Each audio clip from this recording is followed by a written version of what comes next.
сколько бы ты лет не работал, не прорабатывал, ты не достигнешь определенного совершенства. Но это иллюзия, что вот есть совершенный человек. Ну, ты же понимаешь там систему, вот как оно работает, почему я то испытываю, почему я это испытываю. Ну, то, что есть определенные какие-то, может быть, у тебя конструкты мысленные, да, в голове, как делать в той или иной ситуации, что можно сделать, вот, ну, как оказать себе первую помощь условно. Ну хорошо, у тебя мысленные конструкты есть, но не факт, что ты с этим столкнешься, и ты точно этим воспользуешься вообще, если стрессовая ситуация, там еще что-то. Все равно ты всегда остаешься человеком. И здесь вот как повезет. Марафон. Как повезет. Ты это писала или... Китаплар. Подожди, хотя бы поздороваемся давай. Поздороваемся. Или ты не здороваешься обычно? Я за искренность, понимаешь? Окей, хорошо. Мы сейчас будем селям. Насылсын, мына, кейфон насыл. Отлично, Осман. Я очень рада, у тебя уже второй раз в студии. Не будем это рассказывать? Нет, в студии Дегель Бузуламан музея. Мы еще продолжаем, там это будет все... Не будем. Окей, хорошо. Ладно, тогда что, без здорования? Все, просто пишем. Окей, хорошо. Мы максимально Йох, кейфон насыл. Настроение отличная локация, она меня вдохновляет на душевные беседы о чем-то творческом. Так что я думаю, нам сегодня удастся поймать этот вайб. Думай, ты джикмас. Иншаллах. Яш кечейік ма? Да, давай. Енесас. Мага китапларның файдасы бар ма, жоқ ма? Çünkü мен түшінем ки бүгін ешкімсеге керекмей китап деген шей. У тебя давно возникла такая мысль, что книга сегодня не так актуальна? Арманчық деврінден башлап, мұны дуем ки ешкімсе оқымай. Мен де өзім оқымай. Хотя, подожди, как так? Арманчах, по-моему, все-таки это такой must-have, даже если ты сам не читаешь очень сильно, но как будто не выписывать Арманчах, особенно если в семье есть дети, это ну что-то на сегодняшний день такое зазорное. Я бала олмаса. Даже те, у кого... У Эдипа Эмира я читала, что вот хотите начать учить крымско-татарский язык, начните с Арманчаха. То есть мы можем очень сильно верить в себя, что у нас там замечательный уровень крымско-татарского, а иногда детская литература – это лучший способ начать вообще говорить на родном языке и позволить себе какое-то несовершенство в этом смысле. То есть я не спорю с тобой, что книга не нужна, но в то же время... Вот ты говоришь, что книга как будто бы не нужна. Я не спорю с тобой, с твоим мнением, да. Но в то же время я могу заметить, что лучшего способа все равно человечество еще не придумало, чтобы, если мы говорим о художественной литературе, чтобы допрожить какой-то нужный нам, важный нам, дополучить эмоциональный опыт, какой-то эмоциональную разрядку, да, лучше, чем книга, еще не придумано. Кино келешь мимо? Смотри, вот откуда идут эти корни, да, что мы хотим смотреть кино, мы хотим читать, может быть, какие-то книги, журналы, какие-то печатные истории. У нас есть вот эта любовь к подсматриванию. Ну, вот замечаешь за собой? Нам нравится подсматривать за другими людьми. Почему соцсети так популярны? Почему я могу не прочитать, что сегодня написали Нью-Йорк Таймс, ну, условный, да, это. Вот. Но в то же время зайти в какую-то соцсеть и посмотреть, что выложила Зейнеп, допустим, или какая-нибудь Пакизе. Ну, вот я зайду и посмотрю. Да, и точно так же про художественную литературу, то есть это возможность, как бы там ни было, может быть, условная Пакизе написала замечательный пост в какой-то сети, и я могу это посмотреть, но лучше, чем это сделали до нее люди с каким-то профессиональным подходом, но этого никто не сделает. И вот, в общем-то, художественную литературу по сей день, мне кажется, в этом смысле никто не может потеснить. У тебя какие мысли? Вообще расскажи твой опыт с художественной литературой. Давно ли ты...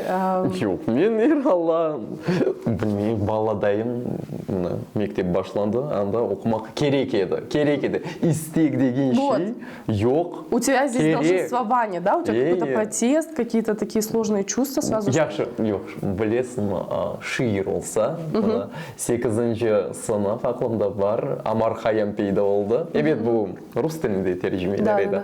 Ама мұнда Миракл это Яна Бруслюб, новый стиль какой-то языка. Вот тот первый случай, когда тебя художественное произведение зацепило. Бірінші сефер. Ондан башлап шиырнен бір парча Миракл еді орашмақанна, қалғаны жоқ. Белки да бір китапчық бар. «Убить Юлю» деген китап бар еді. Что там такого у тебя? Анда согышлер бар. Так. Какие прям совсем неприличные или... Ебет. Так. Вот он был такой с матом. Как ты это нашел, как ты это... Бұл тесадуфин олған шей, аманда сиясет ақында. О замандаки Украин сиясет ақында. Бұл 11-ші сене ма, 12-ші сене бөлешті. Так. Миракл еді. Яғни мен бұл әлемде яшаған едім, бұл сиясетте яшаған едім, маған миракл еді. То есть по эмоции, да? Вот, то есть там, где эмоция была задета, вот это и запомнилось, вот это и читалось не потому что надо, а потому что хотелось. Жевап бар еді. Суалерме, кім яқшы, кім ярамай, Тимошенко яйын. Мұна бұна жевап тапмақ үшін мен оқыған едім. Машалла. Шу сады білесің, не айта жағым. Біз мына қырым-татар тілінде тек мына тұшындым, лаф етмек мұ, жоқ ма. Ве біз бір заманда сенен не айтқа едік? Дуа еткенде сен ана тілінде. Да, было. Дуаны етесің, рижа етесің. Мен да бір шейін қадетмек істейм. Мен сөгішлеріні ешіткенде дуямки олар мен дойғыларыны ифаде етелер. Они выражают то, что я хочу. Куча бар шу сөзлерінің, сөгіш сөзлерін. Вот у тебя достаточно словарь на крымско-татарском, чтобы поругаться, ну вот, на одном языке? Борщелер бар, бархачи барилер бар. Здорово, слушай, ну это тоже уровень владения языком, вот опять же. Я знаю, что некоторые с этого начинают, да. И Миракл космом. Да, некоторые с этого начинают. Но в то же время, опять же, речь для тебя по-настоящему родная, когда ты можешь как радоваться, так и горевать, страдать на этом языке, да, там, или ругаться, злиться. Вот все-таки у тебя эти конструкты присутствуют. Я сенде yok mu öyle şey? Я тебе скажу, честно говоря, у меня на крымско-татарском языке я как будто бы... Башка не знаю. Я слышала ругательства на крымско-татарском языке, но меня они как будто... так не трогают. Ну, так получилось. Ну, это лично мой опыт. И они какие-то такие, знаешь, то владение мое крымско-татарскими, ну, оно как будто бы... Сен дуймайсың, дуймайсың. Кучыны дуймайсың, долем. Видимо, вот такой мой уровень владения языком все-таки. Видимо, это такой мой уровень владения языком, но в то же время, если уж говорить о молитве, вот да, как я тебе и говорила, что как будто бы на русском молитва не засчитывается. Вот здесь у меня есть и обороты, да, я говорю каким-то таким двуязычием где-то, где мне не хватает слов, но в целом, вот молитва здесь это только про крымско-татарский язык. Даже, знаешь, у меня, я тебе сейчас объясню, даже у меня как будто бы я не имею права запачкать свой язык крымско-татарским. Да, ну вот как будто крымско-татарский это вот про то, что я в каком-то условном белом пальто, да, вот так. Здесь я более какая-то возвышенная, духовная и т.д. и т.п. А вот все остальное это какое-то греховное, низменное. Ну вот так у меня это. Осман, про книги, вот ассоциативный ряд, когда я говорю книга, и вот есть ли у тебя какие-то кадры из жизни, которые запомнились, запахи, чувства, эмоции? Вот ты рассказал уже отчасти 7 класс, политические события в жизни. Вот еще какие ассоциации? Китап. Ашық Умер. Оның кітабы. Оның, білесің ма, içinde şiirlerdегі sıfatı, его внешний вид, ресімлері, Зарема Трасимовның ресімлері. Вот муит Кеннеди, муит им шарх, муит восточная такая стилистика всего.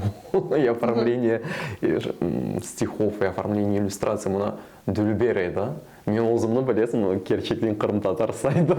Вот сколько лет было? Вот, по самоидентификацию, да? О да 8 сынып десем, я налмам. О да 8 Потрясающе. Ну вот смотри, это как раз тебе уже лет 12, 12, он уч, он дорог. 12, 14. Отлично. То есть вот когда я понимаю, что ищу в этом мире ответы на вопросы, кто я, какой я, и какие у тебя воспоминания. У меня тоже, если позволишь, я поделюсь своим опытом. Про книгу, вот задал изначально ты вопрос про то, что нужна ли книга. И можно, конечно, как-то односложно ответить да, нет, нет. А у меня же сразу мысленные образы перед глазами. Какие у меня мысленные образы? Это мама, которая читает тебе сказки. Знаешь, когда свет выключали в 90-е годы. Не было? Телевизор барида упачивали. У меня есть вот эта книга, которая при выключенном свете, значит, тут же все уже, никакие не телевизоры, ничего, как раз магия этого времени, что телевизор не посмотришь, ничего не послушаешь, и вот мама при свече читает книгу, и это что-то такое замечательное, волшебное из детства. Это один момент. Дальше, следующий момент, это я из поселка, да, и наша районная библиотека. Я помню, что где-то в начальной школе у меня была такая цель, хочу прочитать все сказки. Там была вот такая полка, и я себе поставила цель, вот я только как будто научилась читать, я себе ставлю такую большую цель, вот я всю эту полку со сказками прочитаю. И вот до 3 класса там сказки народов мира. А почему мне это нужно было?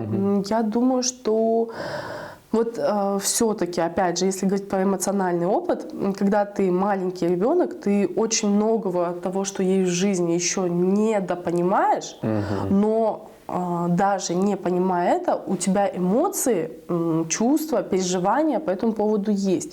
И лучшего способа для вот такой какой-то эмоциональной разрядки, что чем старше ты становишься, ты понимаешь, что есть смерть, что мир не такое безопасное место, что есть неопределенность, с которой надо столкнуться и которую надо уметь выдерживать. То есть где-то лет до 5 мы как бы в таком неком раю, да, пребываем. Очень многое нам еще непонятно.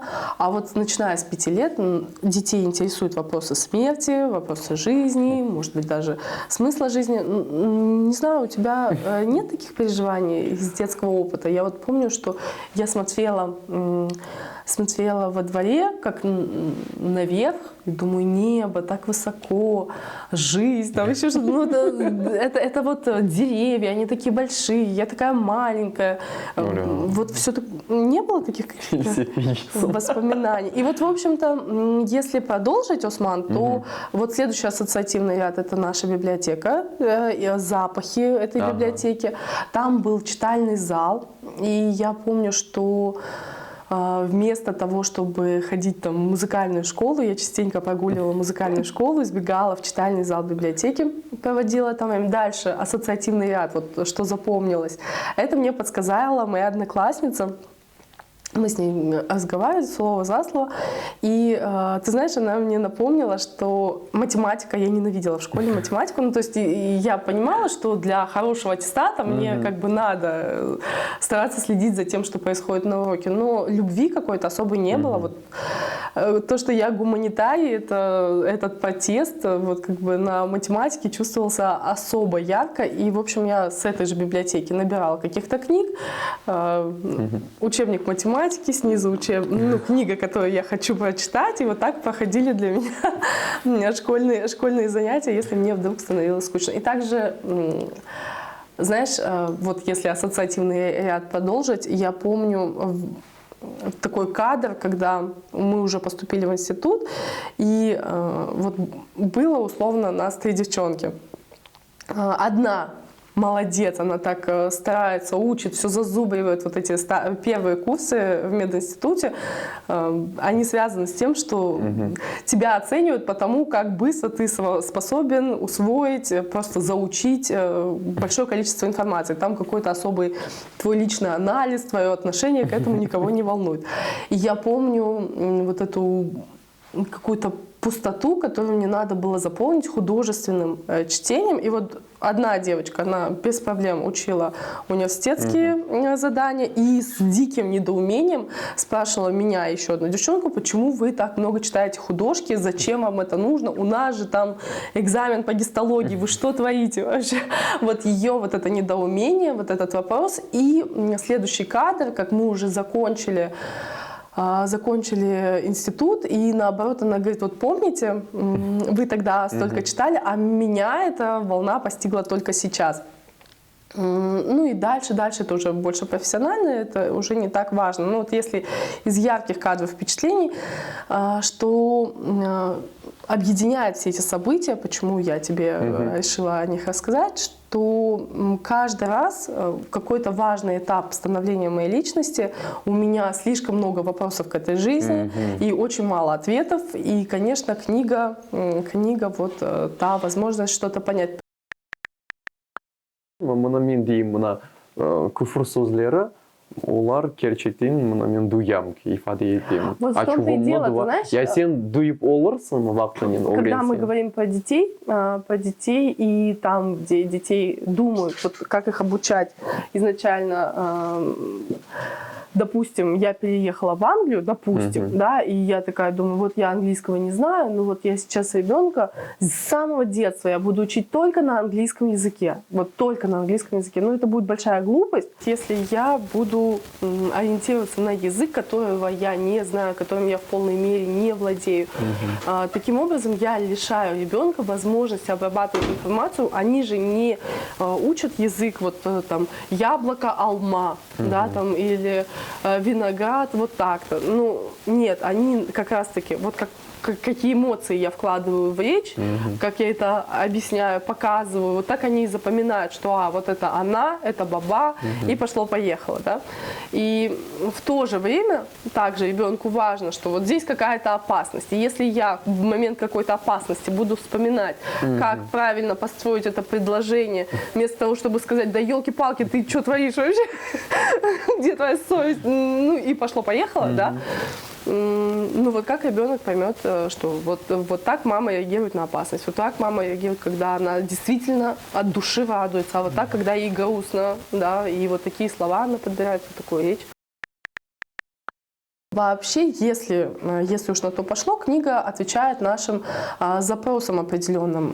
У нас может быть стремление к знанию, вот просто мы кайфуем, когда получаем какое-то новое знание в той или иной степени, в той или ином направлении.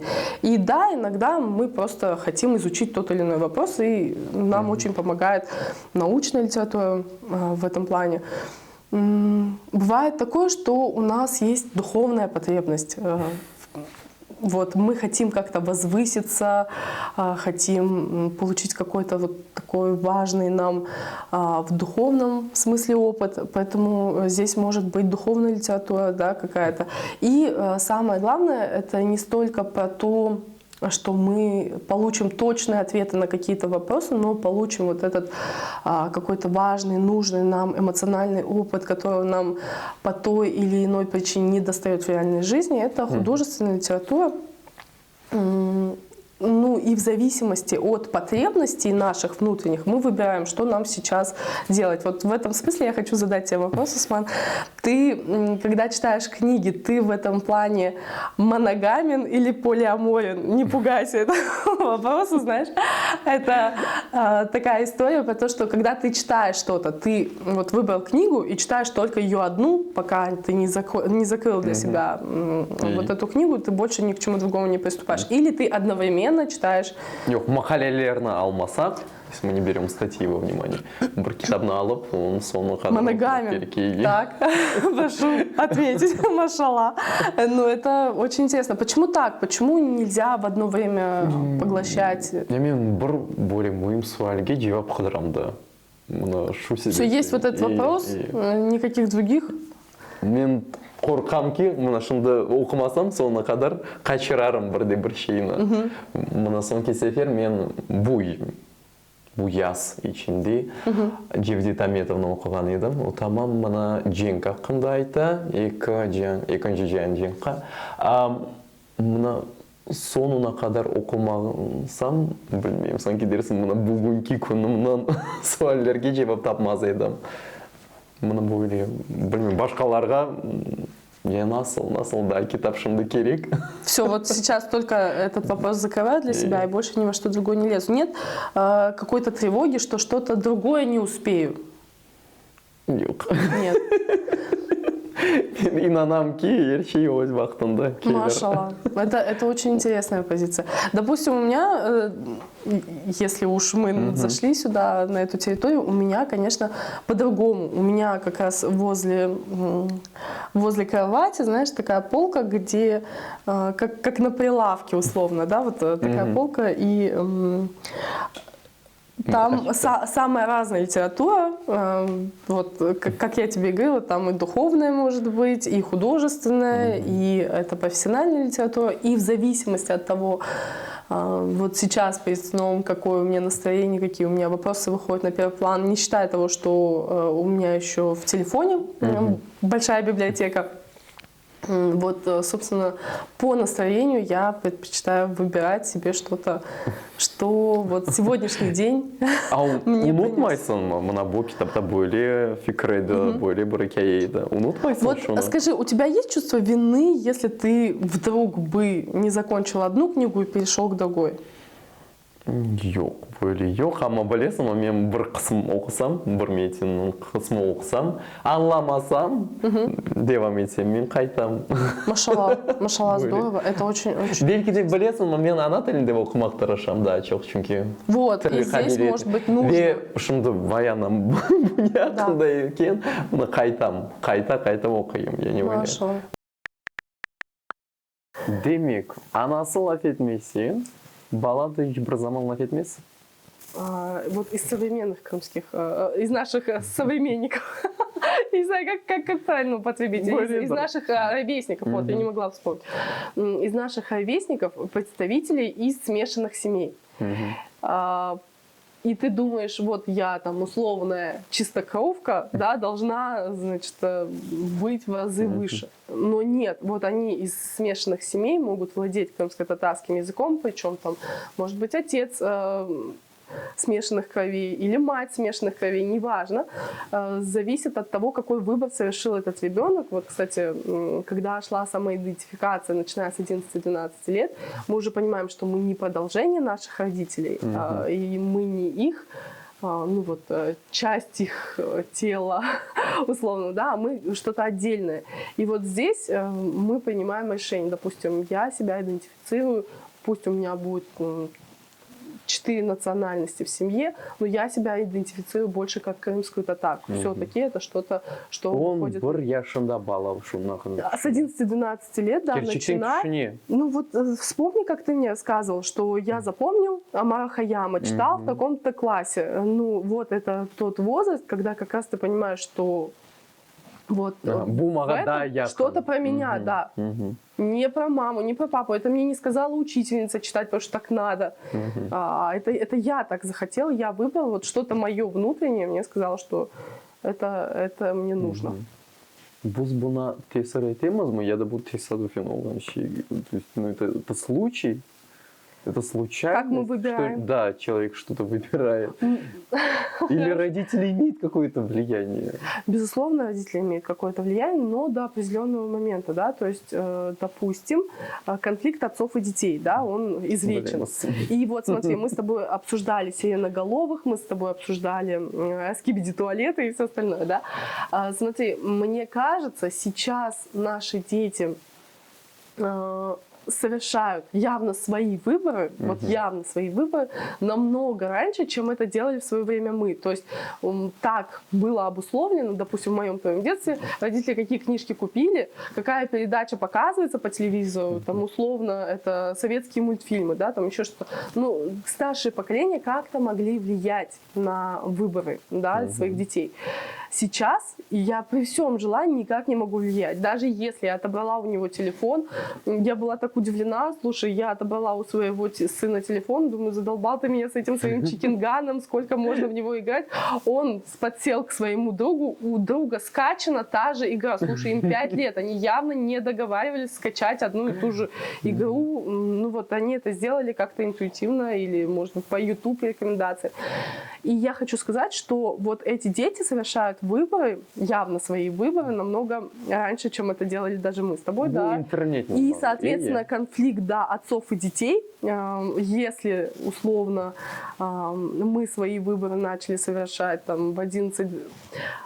Ты знаешь, я помню, я вот очень ярко помню вот эту картинку, как мы бежали со школы, чтобы поставить там в такое-то время шли покемоны.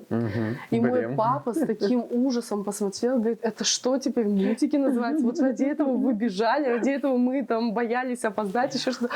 И у него такое возмущение, недоумение, значит, вся боль, может быть, того, что он пытался в нас вложить. И вот сейчас я, условно, как мой отец, смотрю на выборы своего сына и думаю, это что такое? Но в то же время это что-то, что сейчас, вот даже на этом конфликте, противостоянии, он может сказать, ну вот я это выбираю, это мое, здесь что-то я закрываю, какие-то свои потребности, хотелки и т.д. и т.п. Ему надо со мной спорить, отстаивать, почему для него это важно, почему это... Я миллет olarak енді бұл суаллер не zaman пайда болады, когда он выбирает национальность. Ну, слушай, это все-таки, наверное, если мы говорим про смешанные семьи, да, смешанные браки, и здесь более сложно. Яғни бір айле болса, бір миллеттен айле, анда суаллер жоқлар. Сен қырым татарсың, болды кетті. Нет, ты знаешь, для кого-то, может быть, для того, кто не склонен к излишней рефлексии, здесь никаких проблем нет. Мама с папой сказали так, я мусульманин, я крымская татарка, и я вот, собственно, живу свою жизнь с искренней верой в это, но при этом я, может быть, даже ничего не пытаюсь особенного сделать, чтобы это действительно прочувствовать в полной мере. Где-то же, наоборот, может быть, у тебя только там 25% крымско-татарской крови, но ты настолько склонен к вот этой к рефлексии, к анализу, и тебе важно, если я говорю, что я крымская татарка, понять, а что такое крымская татарскость, если я говорю, что я мусульманка, что такое вообще быть мусульманкой, потому что мы многие называем себя крымскими татарами, но, может быть, на самом деле в этом смысле мало чего сделали, не считая того, что просто у нас течет такая-то кровь. Суалим, бак, біз сенен интернет olmagan zamanda пейда болдық. Да, да. Belki de bu andan bu eski değil mi kitap okumak? Смотри, я не думаю, что когда-нибудь это будет древней привычкой читать книги, ну вот устаревшей привычкой. Все равно, как бы ни развивалось человечество, мне кажется, мы от книги не откажемся. Просто, может быть, это не будет то, что люди выбирают в первую очередь, потому что есть что-то более легкодоступное, да, там, допустим, сказки сыну я читаю, и здесь я вкладываю то, что вот, значит, я хочу, чтобы у нас был с тобой такой опыт и для меня, и для тебя, и чтобы для тебя это осталось каким-то воспоминанием приятным из детства, что мама читала. Конушма, баланем конушма. Да. Я не китап дегель, но в то же время, вот, эту же книгу, конечно, я знаю, что скажу я той же Алисе почитать эту сказку, там профессиональный актер, профессиональная озвучка, она будет прочитана, может быть, намного лучше, чем это сделаю я. Но в то же время эта книга некий посредник эмоционального опыта, который запомнит, мы оба с ним запомним, да? Сен балалықтан аласың сушуны, сен ананен böyle konuştun. Да, и то же самое, я помню, знаешь, я пыталась привлечь внимание папы, если об этом речь зайдет, что я читаю какие-то книги, которые, может быть, он захочет со мной обсудить. И я помню, как папа посмотрел на эту книгу и говорит, ну, пока что тебе бы «Мурзилку» почитать. Ну, условно, тебе еще рано такую литературу читать. А для меня это был вот такой способ привлечь себе... Это бабан. Камчала, что у меня оба родители врачи, вот, и, собственно, при всем при этом... Оқуған сойлар. Знаешь, вот, это тоже одно из ярких воспоминаний детства, что пока наш дом еще строится в процессе, куча, может быть, каких-то текущих проблем, хлопот, задач, я видела своих родителей читающими, я видела, что мама, если идет на ночное дежурство, она берет с собой какие-то книги. Я помню, что какой-то учебный год, летом мы приносим учебники, и папа пролистывал, подсчитывал, что вот в этом классе мы будем проходить, вот, ну хоть немного. Ну, то есть, таким образом, для меня это тоже было важно, знаешь, таким образом, как будто для папы имеет значение, что этот год готовит для меня. Ну, вот, в общем-то, книги, опять же, видишь, сколько мы говорим про то, что это не столько про книги, не про учебники, а вот эмоциональную составляющую, завязанную на отношения со значимыми людьми. Мен тіл мәселесін әлі де аңламақ тырышамын. Не үшін айтса тіл шықты, жойылды. Біз үшін қырым татар олмақ, бұл суал олмады да. Біз дайма қырым татармыз, мұны бөле адыландырамыз. Ну, смотри, как, допустим... Ама тіл четке кетті, не үшін? Да. Ну вот, как ты считаешь, Уильям Шекспир условный, это действительно самый великий писатель всех времен и народов? Блин. Ну вот твое мнение по этому. Вот, тем более, ты даже не читал, да? Вот.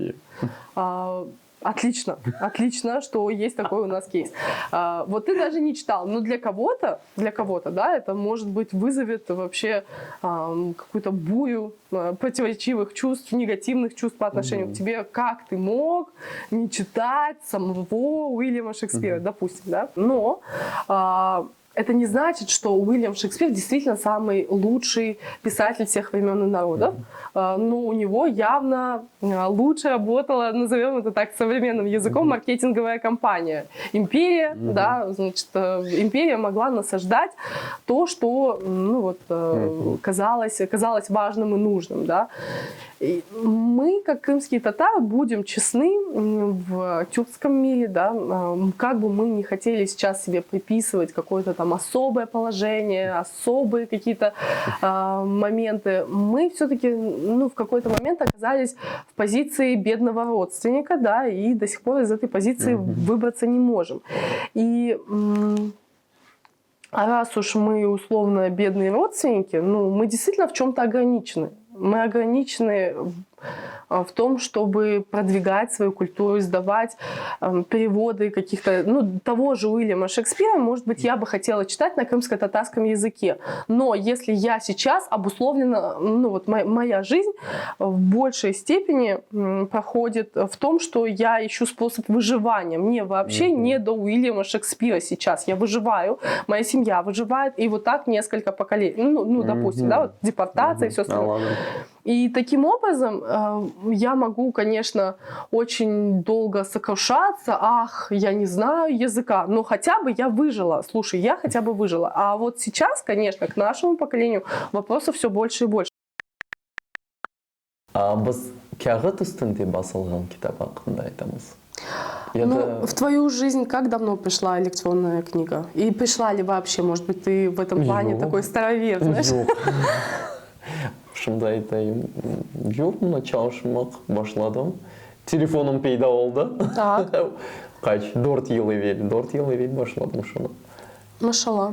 Ама мұна бөлек кәғытта басылған сойыны оқымақ қиын меселе мен үшін. Білмеймін, бір қачтанесіні оқығаным. Тяжелее наоборот. Яғни о дайма янымда олмайды.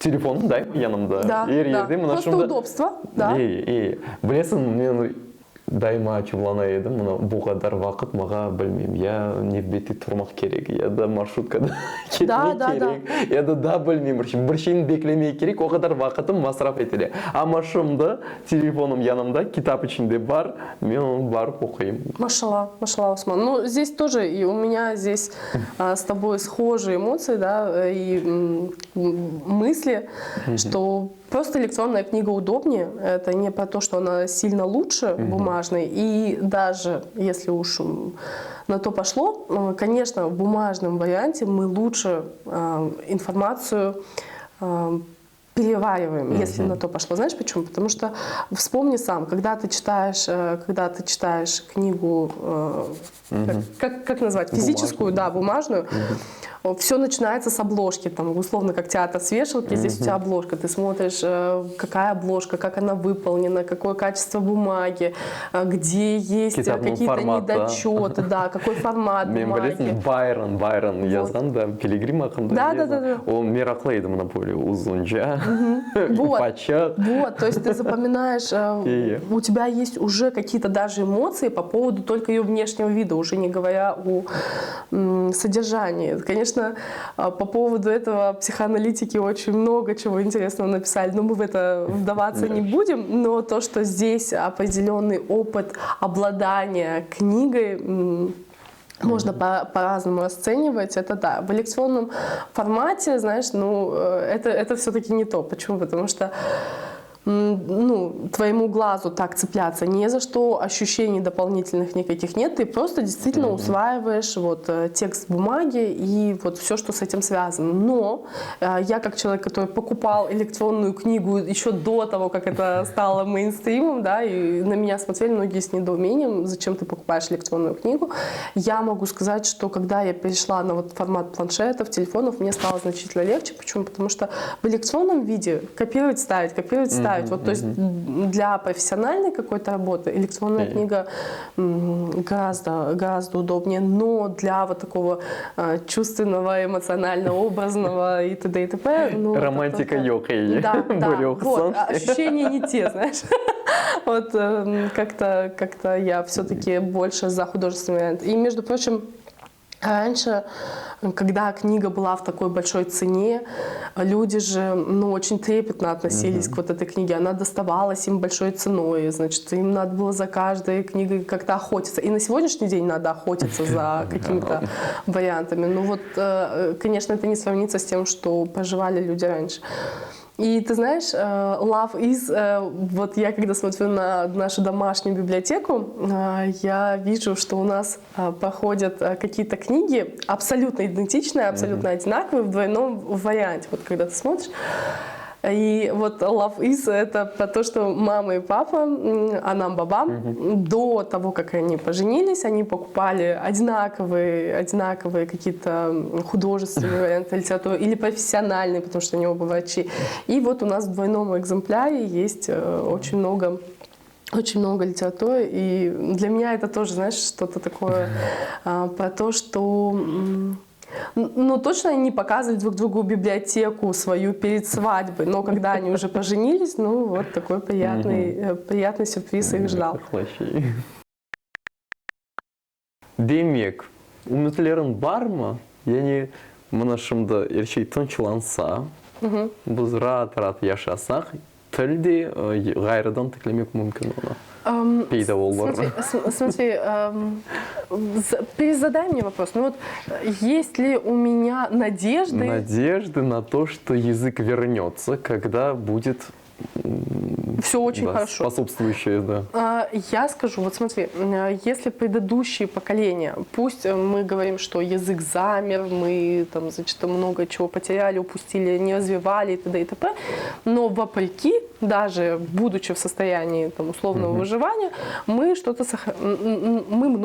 многое из того, что могли, сохранили. Теперь, мне кажется, это история личного выбора каждого. То есть я сейчас, здесь и сейчас выбираю, что вот моя жизнь быстротечна, да? Вот у меня есть разные идентификации себя, допустим, да, есть там условно я женщина, я мать, я жена, я дочь, я внучка, жучка, ну условно. Да? Так, психолог. Вот, да, психолог, я крымская татарка, я мусульманка и т.д. и т.п.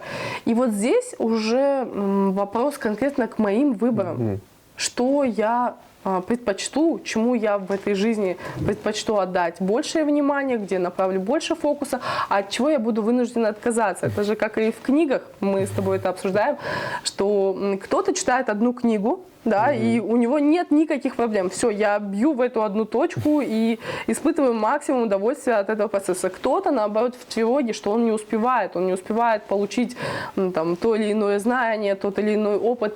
Его жизнь так быстротечна, надо все успеть. И, знаешь, даже есть такое, что есть такая гипотеза, что люди покупают очень много книг и никогда их не читают с какой-то такой подоплекой, что, возможно, вместе с книгой они покупают время на прочтение этой книги, что как будто бы их жизнь такая, что они точно успеют все это прочитать. Но нет, это некое заблуждение и иллюзия.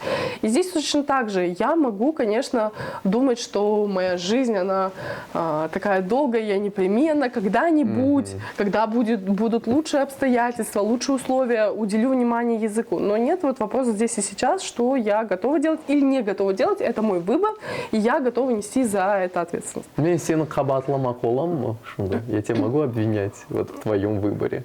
Aslında вот Қырым татарларының қабатламақ боламыз ма өзара? Сен лаф етмейсің, сен лаф етесің, машалла. Я знаю, что это вообще такая история, вот как книги, да, допустим, ты читаешь книги, молодец. Какая ты молодец. Да, и не важно, что, может быть, ты читаешь какой-то графоманский мусор, да, ну, ты читаешь книги. Точно так же, ну, вот, невозможно этого не видеть. У нас есть попытка обесценивать человека, если он не говорит на крымско-татарском языке. Вот все, вот, что бы ты ни сказал, даже если это какая-то сакральная квинтэссенция мудрости и т.д. и т.п. Ты это сказал не на крымско-татарском языке, грош тебе цена. До свидания. Я тебя обвиняю, за человека не считаю. Мне кажется, здесь, опять же, ну, такая когнитивная большая ловушка и ошибка. Вот, у нас есть жизнь. Да, она быстротечна, мы все умрем. Вот. И, собственно, ну, твой выбор, это твоя ответственность, твое право. Опять же, мое личное, если уже это не по профессиональным, или мое личное отношение к тому, что я не скажу, что в моей семье язык ставился, ну вот так вот, то есть осуждать, да, осуждали все. Почему вы не сказали то-то или то-то на татарском? Старшие поколения всегда нас ругали, т.д. Ну вот, начиная с того момента, как я условно считаюсь взрослым человеком, 18 лет, с 18 лет все, я несу ответственность за то, говорю я на крымско-татарском или нет. Я не могу винить предыдущие поколения. Здесь дальше мой выбор, моя ответственность и, соответственно, мое чувство вины. Бах, мен лаф еткенімен не тесір етті, 14-ші сен тесір етті. Мына о заман мен тұшындым. Мен башқаларға, ябанжыларға ошамақ істемеймін. Мына шу себептен бұл... Я запомнила, мы с тобой, когда впервые вот начали общаться, знакомиться, я спросила, как тебе это удалось, как ты это преодолел. И вот на этой злости, да, у тебя появилась энергия и желание, стремление двигаться в этом направлении. Я не знаю, вот, может быть, по-настоящему я еще не разозлилась, но в то же время я злюсь вот так по-маленькому.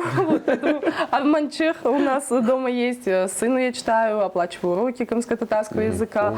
Ну, то есть, также вот мы говорили с тобой по «Иди пойми», я говорю, что я к вам запишусь непременно после Нового года, вот до Нового года вот такие-то планы, такие-то дела.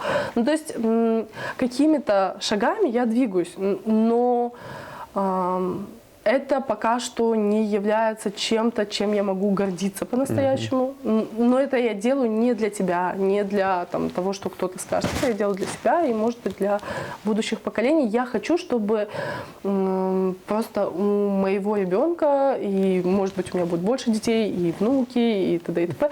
Мне бы хотелось, чтобы у них вот... в арсенале было больше возможностей воспринимать, чувствовать этот мир. Когда ты читаешь Бекира Чубанзаде в художественном переводе, ты никогда не словишь того вайба, который есть в оригинале, особенно учитывая, вот, как говорят в моей семье. Для меня это как будто написал кто-то из родственников. И вот здесь у меня может быть дополнительная эмоция, слеза, какая-то отличающаяся от всех других оптика на то, что написано. Я не знаю, что вкладывал автор, но у меня есть какой-то свой уникальный опыт проживания его произведений. И мне, правда, очень хочется, чтобы у моих потомков он тоже был. Что-то сделали для меня в этом смысле предыдущее поколение, что-то могу сделать я самостоятельно. Ты, когда читаешь книгу, я поняла, что электронный вариант тебе ближе, понятнее и удобнее, но если ты читаешь вот в физическом ее исполнении, ты легко можешь подчеркивать, оставлять какие-то свои заметки, пометки, подписи, там, художественные. Может быть, ты как художник хочешь оставить какие-то рисунки, наброски вот прямо здесь на бумаге. Позволяешь ты себе это или нет? Чувство вины, опять же, по отношению к автору, издателю, я не знаю. Мен бегенмеймін шын. Мен бұны көрдім, білесіз, муарирым, япау еле, яғни о бірде-бір хатаны көрсем, етін ішінде яза. Мен бұны бір-бірче бөлі, санки дерсін, үрмет етмейсін, шу адамын верстка жені етмейсін. Мен өзім де верстка дейін уğraşам да шының үшін неуважение тимеймін шыны. Мен көрсем, айды яшы білежем, аты өзіме керек олса бір ерде қайдетерім. Атты бөлелікнен білесің, бақмалар пейді олдылар. Так. Мен анауын тайыр зори көрдім да, бірде-бір қайдетмелер олды. Мен өзіме яздым, ондан соң бір видео япқан едім. Яғни, жоқ. Кягатно мен булаштырмайдым. И это, ну вот хорошо, во взрослом возрасте понятно, у тебя здесь уже какие-то профессиональные твои, значит, мысли выходят на первый план. А когда ты был маленьким ребенком, вот у тебя... Аклымда жоқ. Ну вот учебники, не было желания изрисовать учебники, знаешь, там обязательно получаешь книги после кого-то, найдешь какие-то подарки от предыдущих поколений. Мен көрейдім. Дерслік дегенде артта язайдық, яғни кімнің дерслігі, китабы, ама бөле жоқ. Ақылымда бар, мына уфачық бір китапчық бар еді, бөле қатланған сойы, мен дайын япқан сойы. Бір заманда көрдім ки, анда бір шерлер қалемнен бөле бірев язған, я қардашым, я өзім білмеймін. Ама ачувландым шуна. Мен рисовал. Вот, самое интересное, знаешь, не просто так у меня этот вопрос к тебе, он обусловлен тем, что я в руках держала твои книги, и рекомендация автора в них рисовать. И в то же время мне очень интересно, как ты пришел к этому формату. Вот если спросить тебя лично, ты сам к книгам очень трепетно относишься, но в то же время в своей книге... Мен шуқануны бозмақ істедім. Яғни балалар бір шелер япалар, бозалар дейлер. Мен бұна қаршым, олар бозмайлар, олар безетейлер, они украшают книгу, тырышалар. Бұл себептен япады бала. Ну это здорово, вот в том-то и дело, твоя задумка на самом деле довольно интересная, в ней есть вот что-то такое подлинное. Вот это был искренний внутренний такой порыв, посыл или... Там маркетинг қысымы бар. Бірінші кітабыны яптым. Anladım ki onu bir saniye içinde bana böyle sayfelep bırakka. Bana onu bir parça tutmak gerek. Tursun. Bir şeyler baksın, ne yapayım? Boyalasa, енді bir parça çokça oturar yanında, bakar. Şimdi meraklanır belki de niçin böyle resimler var, не себептен. Но это гениальный ход. На самом деле в этом... Ama olmadı. Браво, Осман. Sen anlamadın da, ozun değilsin, yok мен bunu çetket. Да, но потом я об этом подумала. То есть, чтобы наш зритель понимал, да, Осман говорит, твой сын рисовал в этих книгах или нет? Я говорю, нет, я ему не разрешаю ничего лишнего там делать по возможности. Но вот посыл твой очень правильный. Ты знаешь, это как Икеа, допустим, да, есть очень много разной мебели, но когда Икею ты собираешь сам, не какой-то сборщик, которого ты пригласил, а ты знаешь, что Икеа это потому, что ты можешь собрать сам, и все для тебя в этом плане есть, и это даже нужно. Ты к этой мебели относишься несколько иначе, чем к той, которая, может быть, она в плане исполнения намного лучше, может быть, материал дороже. Да, но здесь ты вложил свою душу, приложил свою руку. И точно так же с твоей книгой, мне кажется, это замечательная идея, что в твоих книгах дети могут сами рисовать, и это очень по-детски, как будто бы ты вышел из, там, значит, облика взрослого дяди и встал в позицию ребенка, который, да, действительно, ребенку хочется рисовать, и он не понимает, что там, мама отдала за это какие-то деньги, и ей хочется, чтобы это на 200 поколений вперед сохранилось. Вида білесің міне, мен ұзын мақтайым бір парша, мен түшіне едім, бала ненен ресім yapacak. Yani elinde ne olacak? Kalem mi, karandaş mı, фломастер mı, neler?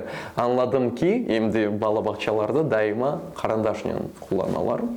Да. Onun için kağıt da böyle karandaşқа uygun. Yani, ты знаешь, да, у меня сын все время просит какие-то краски. Я говорю, ну слушай, я все понимаю, но ремонт нашего дома может не пережить твои краски, поэтому давай карандаши. И вот здесь тоже попадание. То есть здесь художник рисует красками, как бы такая рекомендация, что вы тоже возьмите красками, карандашами, и вот вы тоже возьмите карандаши, дети, и продолжите. Я не барбарне ушажак. Да. И когда мой сын увидел твои книжки, говорит, они такие реалистичные. Я говорю, ты слово это откуда знаешь? Ну, они реалистичные. Мұны да сұрajak olam. Балаға насыл дамир ақлы? Реалистичный болса? Ты знаешь, нет. Я да Дисней дай надо. Вот смотри, Осман, вообще нет разницы, как ты это делаешь. Главное, к чему это приведет. Ты хоть чем нарисуй, это вызывает эмоции или не вызывает. Ты можешь рисовать, я не знаю, какими-то самыми дорогими, невероятными, откуда-то с Луны доставшимися красками, но они не вызывают эмоций. Просто вот нет эмоций. Или это может быть набросок карандашом, абсолютно какой-то там примитивный, да, но он почему-то вызывает эмоции. И вот здесь, наверное, это вот про мастерство. Ты говорил про Зарему Трасинову, да, книги. Вот ты видишь этот рисунок, здесь есть эмоции, здесь есть какие-то про самоидентичность, чувства твои, и вот. Ну и будем надеяться, что мне хватит этой жизни овладеть языком. Yani benim esasımda açu болса злость, senin esasında не? Sevgi mi? Вот смотри, получается, здесь и в религии мы говорим, что в исламе это есть. Мы многое делаем из любви и страха. И это есть, Зигмунд Фрейд об этом говорил, нами движет либидо и мартида. То есть стремление к смерти или стремление к любви. И вот когда злость, она обычно идет из страха. Допустим, я чего-то очень сильно боюсь, и вторичная уже эмоция по отношению к первичной, к страху, вот это злость. И появляется энергия «набей», «беги», или «замри», ну вот если уж совсем все плохо, да. У меня, наверное, все-таки здесь отчасти есть страх. Отчасти есть страх, что я что-то не успею, да, за время жизни. Но и да, это больше из любви к тому, кто я есть, какая я есть, и из любви к тому, к тем людям, которые были до меня, которые все-таки, даже не зная до конца родного языка, большинство крымских татар, ты сейчас остановишь на улице, спросишь, какой ваш родной язык, они скажут крымско-татарский. Они так говорят не от того, что они знают язык, а от того, что они любят, я не знаю, значимых для себя людей, любят свое происхождение в принципе. Точно так же можно встретить крымского татарина, который может говорить что-то противоположное, и имеем ли мы право его осуждать? Ну, вот так сложилась его самоидентичность, идентификация.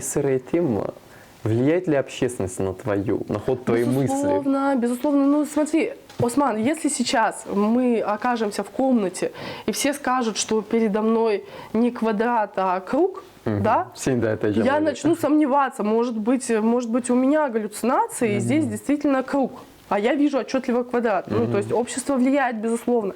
И, конечно, если... Знаешь, мне отец все время это повторял. Вот если говорит, мое поколение еще туда-сюда, нам многое может проститься только за счет того, что мы сделали вот этот поступок в плане переезда.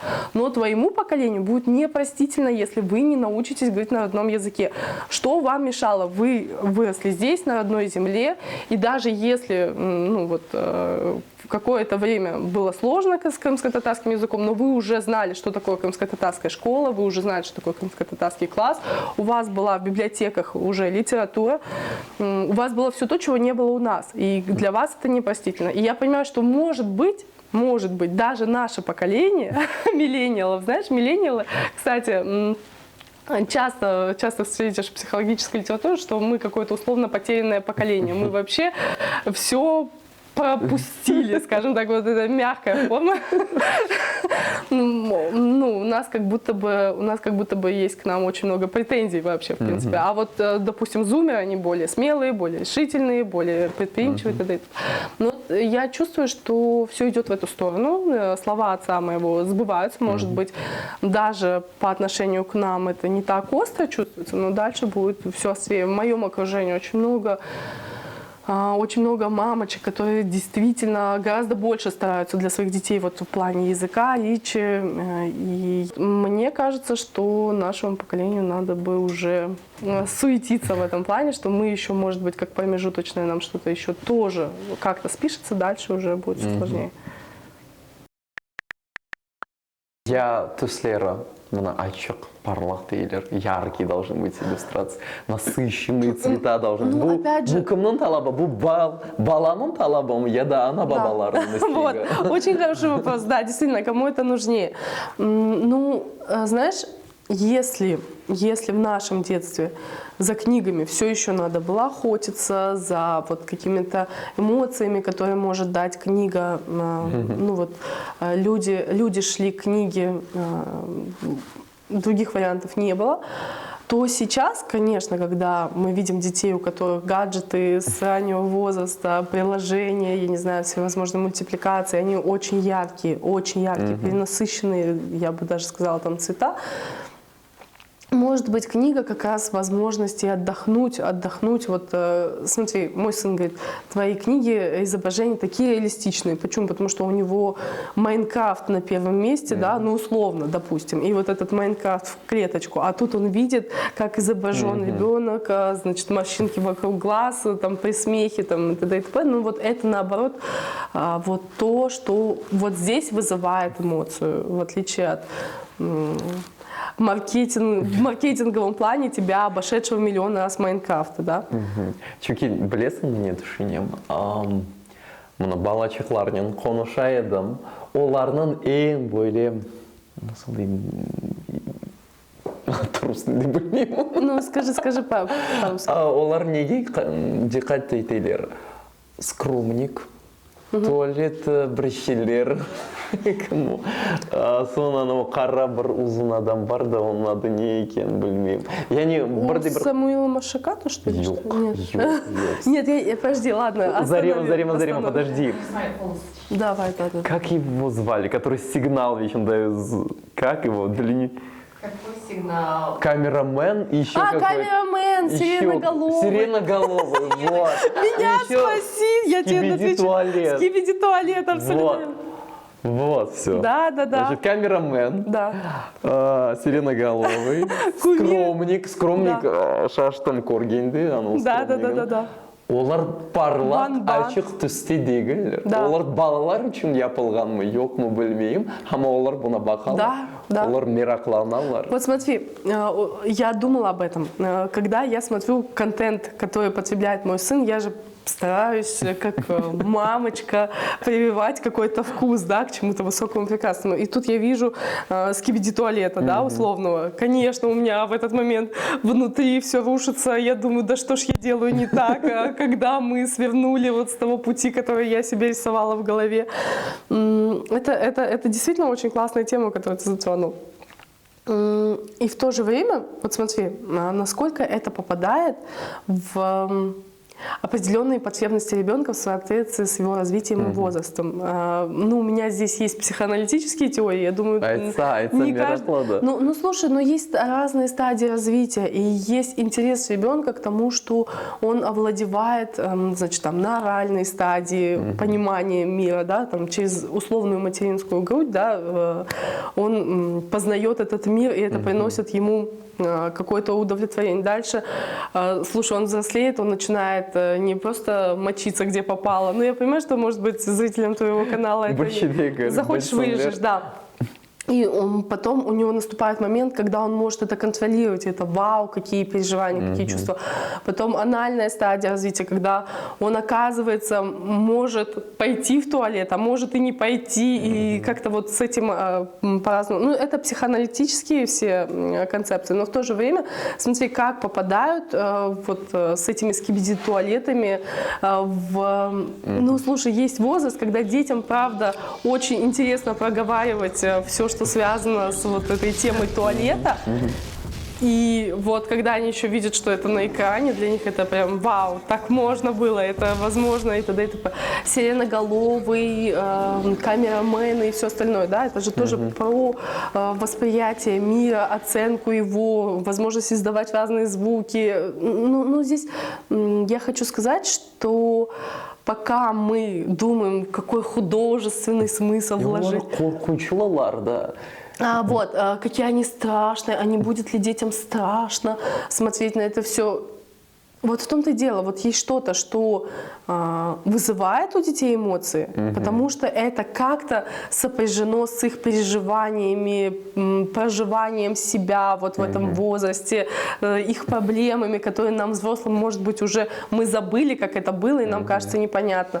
И ну вот у детского автора, мне кажется, такая очень сложная задача вернуться к воспоминаниям о том, как ты проживал, что тебя тогда волновало, и в соответствии с этим запросом, да, подарить возможность юному читателю получить вот какой-то такой эмоционально значимый опыт для маленького ребенка. Очень тяжело снимать, когда ты смотришь вот в камеру, и ты в режиме говорящего. Ничего, зарема не ловит. Вот, у тебя была зарема, не у всех есть зарема, конечно. Где-то но я тебе хочу нет. сказать, вот ты мне говоришь, у тебя такие познания, ты их не используешь. Как только я выстраиваю эту камеру, смотрю на нее и думаю, сейчас я буду что-то рассказывать, у меня пропадает всяческое желание. То есть, знаешь, это как, опять же, книга. Вот, ты начал с позиции книги, и мы вот будем любую тему с позиции книги с тобой обсуждать. Знаешь, у тебя не было такого, я не знаю, как это назвать, когда тебе даже не столько книга нужна, сколько тебе нравится сам процесс обойти все книжные магазины Симферополя, значит, найти эту книгу, как-то выбрать ее одну из миллиона условного. Ну, вот этот процесс охоты за книгой, как будто бы он дороже, чем даже сама эта книга. Книгу ты, может, так и не почитаешь, а вот этот процесс, как будто бы он дорогого стоит. Вот у тебя есть такой опыт жизни? Менде не бар еді. Китапханеге бармақ. Вот. Балалықта бөлінше бар еді. Яғни китапхане мирақлы ер еді, анда бармақ, анда жүрмек, тем более, рафлар арасында, бұл мирақлы еді. Здорово. Ну, у меня вот и в библиотеке, да, этот опыт, то, что можно зайти в библиотеку, запахи, найти на книжной полке. Совет дәуірінен қалған китапхане. Да, но в этом даже что-то есть. Спустя годы ты понимаешь, что в этом что-то есть, даже в этом каком-то затхлом запахе, да.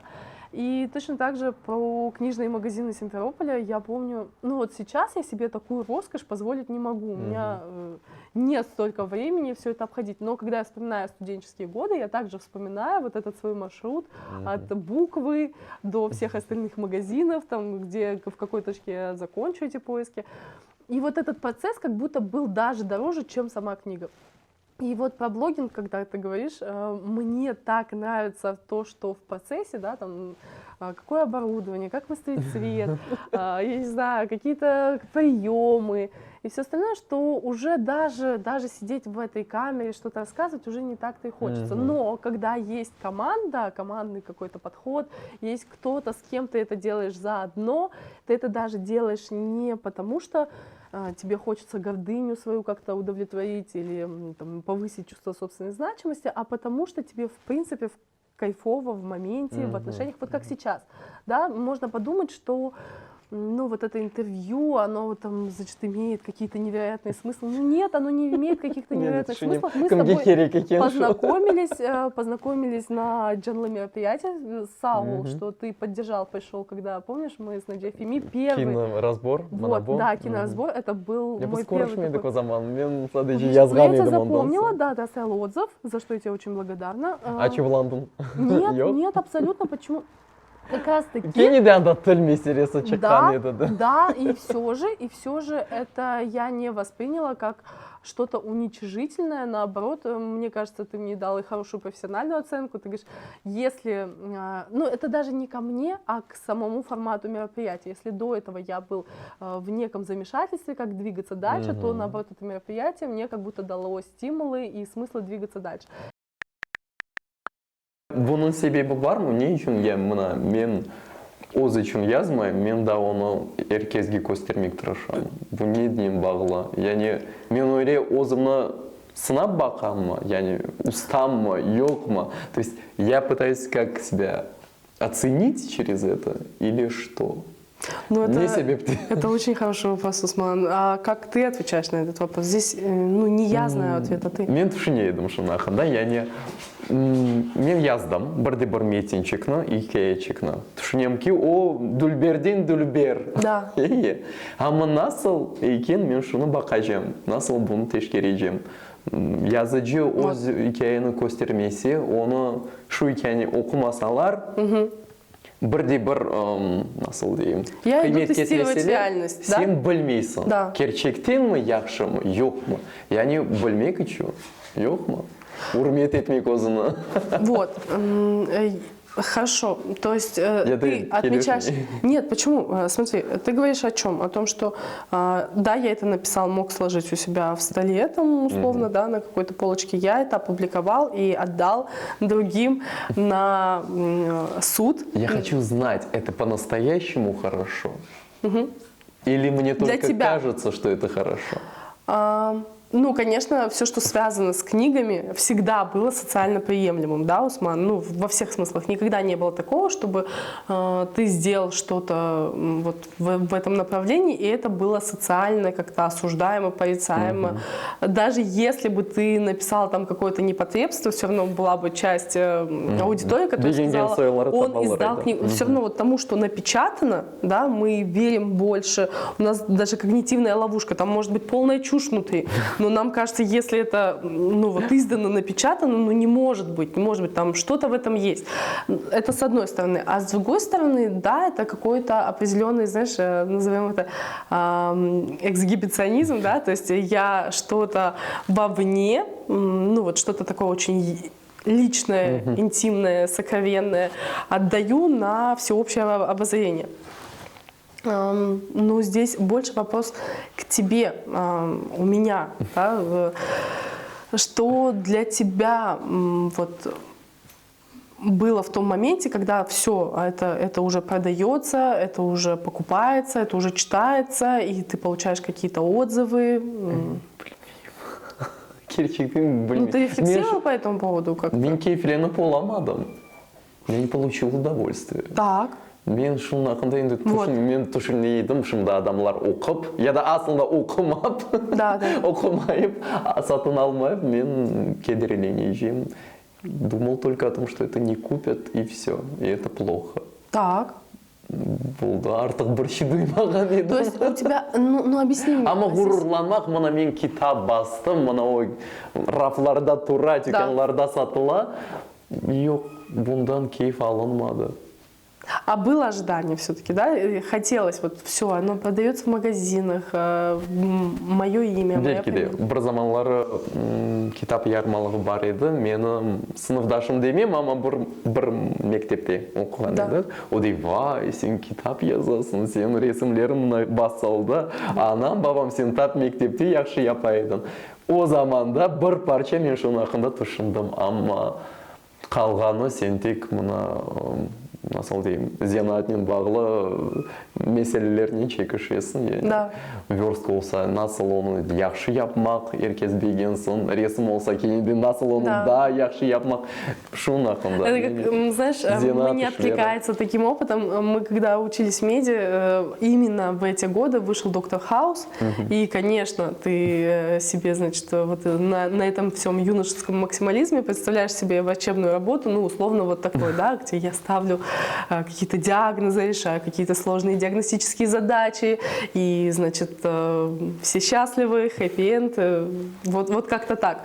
А когда ты идешь в поликлинику, там, значит, очереди, куча недовольства тобой, зарплата, над которой можно только плакать, ожидание, реальность, да, но в то же время есть что-то в тебе, что говорит о том, что вот есть что-то такое мазохистическое, я это по-другому не назову, да, что тебе говорит о том, что нет, я все равно буду этим заниматься. То есть даже если... Кейф, зевк, удовольствие есть в этом. Удовольствие есть. Оно несколько больное, но оно есть. И вот давай называть вещи своими именами. Когда ты отдаешь на растерзание условно, да, там, маленьким детям, если, ну, это можно красиво назвать, они там, значит, читают твои произведения и благодарны тебе бесконечно и т.д. и т.п. Но когда это маленький ребенок, ты отдаешь свою книгу на растерзание, свои чувства, свои эмоции, переживания, почитает, не почитает, как он обрисует и зарисует. И ты как будто уже предугадывая, что может быть все что угодно, ты говоришь, я согласен, все, я тебе даю добро. Ну, мне так хочется это почитать, я не настаиваю, что это так и есть, это мое какое-то такое прочтение. Но что-то мазохистическое в этом определенное. Я блог делал бундан да пейдавола. Переведи. Блогингом мы тоже занимаемся с вот целью получить такое удовольствие? Ну, мне кажется, в этом что-то есть. Смотри. Вот и китап даем у нас. Смотри, вот эта история про то, что, как я начала, да, нам нравится подсматривать за кем-то, но и нам нравится давать, может быть, часть людей, ввиду своих каких-то индивидуальных личностных черт, испытывает удовольствие от того, что предоставляет возможность другим за ним подсматривать. Такой некий вуайеризм, да, знаешь. Также у меня получается процесс подготовки к съемкам, как будто бы мне изнутри нравится больше, чем быть в кадре. Но... Я belki de айтacak lafın yok mu? Хороший провокационный вопрос. Уянсун бардача. Ну, ты знаешь, в принципе, мне кажется, что сказать, да, всегда можно найти что, но здесь уже, да, включается дополнительная рефлексия. Я очень завидую людям, которые умеют что-то делать, потому что так надо. Вот просто я делаю, потому что так надо. Я никак особо не задумываюсь, зачем, почему, какие у этого будут последствия, что я получаю от этого в настоящем. Вот просто надо, я делаю. И в конечном счете, конечно, у этих людей больше преимущества, потому что, ну, опять же, мы никогда не знаем, как выстрелит тот или иной вид контента. Мы можем сейчас сидеть и думать, что это что-то гениальное, но на самом деле это наберет там 3 просмотра от моих любимых 3 подписчиков, да, из них 2 родственники мужа, допустим. А может быть, наоборот, я делала что-то от балды, а это оказалось настолько важно. Нет, я скажу так, отчасти для них, но давай называть вещи своими именами. Любой человек, который делает что-то в творческом смысле, он это в первую очередь делает для себя, опять же, для... Зевк, бахт. Да. Нет, может быть, конечно, кем-то и движут больше какие-то социально значимые, ну, двигатель больше для социума что-то делать, и т.д. и т.п., но это, опять же, исходя из внутренних каких-то потребностей. Да. Нет удовольствия, нет работы. Во многом, да. Я корку бар ма? Жемат фикрі, мына, білмеймін, сені о қадар коркузар бөлеші yok mu? Ну, это, мне кажется, это что-то такое, что нужно принять как вот неизбежное, да, там, допустим, вот, как мы понимаем, мы все умрем, ну вот, ну все, ты что бы ни делал, ты умрешь. Точно так же и осуждение общественное, Но это надо понимать как то, что будет неизбежно. Все равно рано или поздно. Тем более, знаешь, чем больше ты мелькаешь, такие психодинамические какие-то определенные процессы происходят, что ты так или иначе можешь вызывать неудовольствие. Ты можешь, но это даже не по связанным конкретно с тобой причинам. То есть ты не знаешь, какие проекции у людей на тебя. В этом смысле ты удовлетворяешь свои какие-то потребности, когда идешь в кадр, кто-то удовлетворяет свои собственные потребности, когда смотрит на тебя в кадре. Поэтому, ну, это Я такой... кейінеде мына первосоздылық, то есть равнодушие. Белки де бір кімсе бақмас. Жаным ағырыр бұл заман. Возможно, но у меня... Ты спрашиваешь мое личное Я отношение? спрашиваю, вот может быть тебя пугает равнодушие общественности к тому, что ты делаешь? Böyle olmaz mı? Я думаю, что моя проблема, вот если меня Yok, касается... sende elbet aboneciler бар, клиент бар, biz anlayıq şunu. Да, окей, хорошо. Но моя проблема больше всего в том, что просто делать без излишней рефлексии на эту тему. Там, то есть, а как я раскрыла эту тему? А действительно ли я в эту минуту там уложила все, что хотела? В общем, у меня слишком много вот на этом этапе ломается. А если не про меня говорить, то вообще вот этот процесс съемки, он может быть вот как событие, возможность обнаружить свои внутренние какие-то пробелы, проблемы личностные, вот где у тебя больше всего самая большая дыра, и она сквозит в этот момент. Если у меня нет этой внутренней потребности, вот дать кому-то, предоставить эту возможность за мной подсмотреть, нет, скажем, там, определенной стероидности, да, ну все, я буду сидеть где-нибудь в какой-то каморке и заниматься наукой, совершать какие-то открытия, и даже мир, может быть, о них никогда не узнает. А нужны какие-то определенные личностные черты, чтобы вот идти на шоу, идти, значит, на камеру, идти на, ну, как я сказала, и стероидность, и нарциссизм какой-то, и... Тщеславие. Да, и если вообще по-простому, да, вот если базово, да, это стремление, ну, свою гордыню как-то... Я не благодарен, я рамаймался. В нас это есть, вот, это наша какая-то теневая история, да, то есть мы можем думать, что мы условные ангелы, мы ни в чем не нуждаемся вот в таком, но нет, у нас есть разные потребности, и литература тем или иным способом помогает нам удовлетворить эти потребности, там, допустим, подсмотреть за чьими-то жизнями. Хорошо, я себе этого не позволяю, но вот я хочу узнать, как жила там, ну, что себе позволяла мадам Бовари, допустим, да, или, ну, условно, это все что угодно может быть. Но литература все-таки по-прежнему это то, что нам дает тот опыт, который, ну, не может заменить что-то другое или вытеснить в полной мере что-либо другое. Я не сұраймын, çünkü мына дейлерде блогжылық бойынша сен изатларға бақасың, адам yazған шейлерге диққат етесің ма? В соцсетях? Да, вот ты то, что пишет общественность, ты на это вообще кулак асмак больным на слово. Безусловно, ну, условно держать, знаешь, как это называется? Ладно,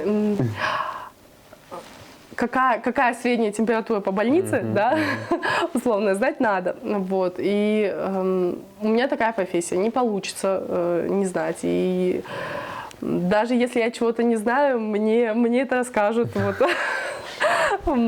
Собственно, что хочу сказать, что в настроениях общественности мы можем найти для себя какие-то важные, нужные посылы, но мы это делаем не так, что вот нам написали 1, 2, 3, 4, 5 по пунктам, куда сейчас движемся, что сейчас делаем. Но вот есть какое-то вот то самое, по что Юнг писал, коллективное и бессознательное. Я это считываю, может быть, по каким-то культурным месседжам, да, или, может быть, ну, по всему тому, что читается между строк. Вот, мне кажется, сейчас явно читается, что мы все больше и больше готовы отстаивать свое.